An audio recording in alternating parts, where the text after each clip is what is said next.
bugünkü gün iqtisadiyyatı mənim üçün vacib məsələlərdən biridir və Azərbaycan bir dövlət kimi mənim üçün vacibdir. Ona görə də mənim vətənimdir və mən istəyirəm ki, biz bu yeni texnologiyaları bugünkü gün Azərbaycanda tətbiq eləyək və tətbiq eləyərək bugünkü gün yaradılan məhsulları biz dünyaya çıxarda bilək. Yəni mən heç burada istehsaldan söhbət eləmirəm və mən əsas danışdığım məsələ onlayn texnologiyalardır, ağıllı həllərdir və bunları nə cür istifadə eləmək olar ki, biz bugünkü gün rəqabətə davamlı hər hansısa bir məhsul istehsal eləyə bilək və yaxud da ki, bunu yarada bilək və bunu cəmiyyətə göstərə bilək.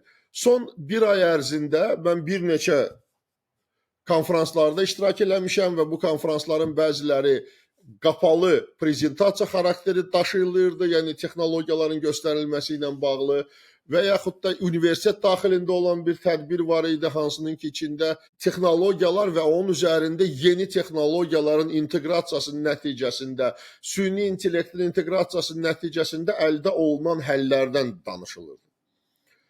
Və bütün bunları mən qulaq asanda və o universitetdə olanda, Stuttgart Universitetində qulaq asırdım. Orada dünya üzrə məşhur olan universitet var, bizim şəhərin yaxınlığında yerləşir, Karlsruhe KIT. Oradan olan bir professor çıxış eləyirdi, digər professorlar var idi,